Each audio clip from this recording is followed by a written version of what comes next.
Jama'an Allah, jama'an ƙwarai. Abu ya lalace. To dan Allah dan annabi ina so in kira ne. Baba Ganduje, na san kana na abin ka lafiya ba. Din ya Rasulullah ni ban san Baba Ganduje ba, amma na san akwai wa'anda za su wuce ma Baba Ganduje da wannan wayar, da wannan bidiyon. Dan ya Rasulullah isar min da sako. Baba Ganduje, ana fyaɗe a cikin jihanka, a cikin ƙauyukanka, kuma in short sarkin gari shi yake ɗaura gindi.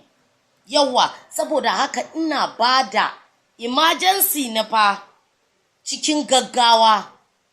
Akwai wani sarki wanda shine ya kashe maganan fyaɗe, ya hana a kai wurin 'yan sanda ana ma yarinya fyaɗe. Ba zan faɗi garin ba don ma a ɗauki mataki, amma don Allah don annabi a isar Ganduje da wannan bidiyon, ni kuma a contacting ɗina, insha Allah zan gaya muku wani gari ne, tare da fatan kuma za a ɗauki mataki cikin gaggawa. Sarkin garin nan ya kamata a ɗauke shi. Bai kamata a ce da sarakunanmu da manyanmu ake ɗaure gindi ana mana buran uba ba. Yawwa, saboda haka don Allah don annabi ina kira ne, duk ƙauyen da an san mai gari na da hannu a cikin maganan fyaɗe, ku isar da saƙo, saboda za mu tattauna su.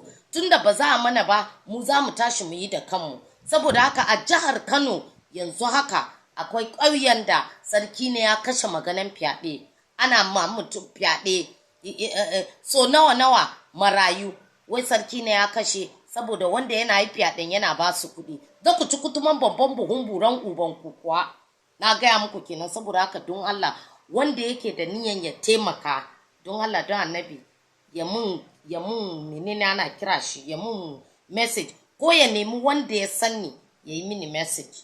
'Yan iska kawai, 'yan buran uba. Ashe wato 'yan fyaɗen nan suna samun ɗaurin gindi ne. To insha Allah kun daina samu.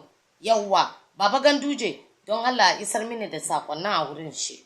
Yawwa, ina ce wani bayani, kun ga na ci kurza har yasa na cikin gida bina.